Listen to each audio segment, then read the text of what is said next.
Because of Winn Dixie, Chapter 26. Outside, the rain had stopped and the clouds had gone away, and the sky was so clear it seemed like I could see every star ever made. I walked all the way to the back of Gloria Dump's yard. I walked back there and looked at her mistake tree. The bottles were quiet. There wasn't a breeze, so they were just hanging there. I looked at the tree, and then I looked up at the sky. "Mama," I said, just like she was standing right beside me, "I know 10 things about you, and that's not enough. That's not near enough. But Daddy's going to tell me more. I know he will, now that he knows you're not coming back. He misses you, and I miss you, but my heart doesn't feel empty anymore. It's full all the way up. I'll still think about you, I promise, but probably not as much as I did this summer." That's what I said that night underneath Gloria Dump's mistake tree. And after I was done saying it, I stood just staring up at the sky, looking at the constellations and planets, and then I remembered my own tree, the one Gloria had helped me plant. I hadn't looked at it for a long time. I went crawling around on my hands and knees, searching for it, and when I found it, I was surprised at how much it had grown. It was still small. It looked more like a plant than a tree, but the leaves and the branches felt strong and good and right. And I was down there on my knees when I heard a voice say, "Are you praying?" I looked up. It was Dunlap. "No," I said, "I'm not praying. I'm thinking." He crossed his arms and looked down at me. "What about?" he asked.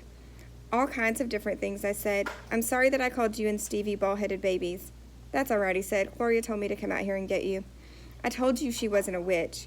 "I know it," he said. "I knew it all along. I was just teasing you." "Oh," I said. I looked at him close. It was hard to see him good in the dark yard. "Ain't you ever going to stand up?" he asked. "Yeah," I said, and then he surprised me. He did something I never in a million years thought a Dewberry boy would do. He held out his hand to help me up, and I took it. I let him pull me to my feet. "I'll race you back to the house," Dunlap said as he started to run. "Okay," I shouted, "but I'm warning you, I'm fast." We ran, and I beat him. I touched the corner of Gloria Dump's house right before he did. "You shouldn't be running around in the dark," said Amanda. She was standing on the porch looking at us. "You could trip over something." "Ah, Amanda," said Dunlap as he shook his head. "Ah, Amanda," I said too, and then I remembered Carson, and I felt bad for her. I went up on the porch and took hold of her hand and pulled on her. "Come on," I said. "Let's go inside." "India Opal?" Daddy said when me and Amanda and Dunlap walked in. "Are you here to sing some songs with us?" "Yes, sir," I said. "Only I don't know that many songs." "We'll teach you," he said. He smiled at me real big. It was good to see.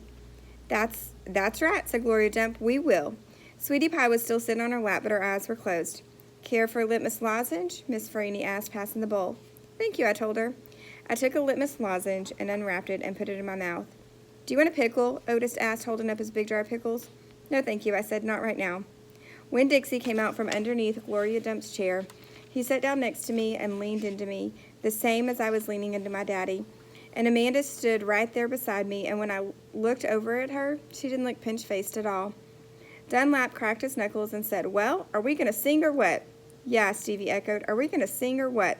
"Let's sing," said Sweetie Pie, opening her eyes and sitting up straight. "Let's sing for the dog." Otis laughed and strummed his guitar, and the flavor of the litmus lozenge opened in my mouth like a flowering bloom, all sweet and sad. And then Otis and Gloria and Stevie and Miss Freeney and Dunlap and Amanda and Sweetie Pie and my daddy all started to sing a song, and I listened careful so I could learn it right.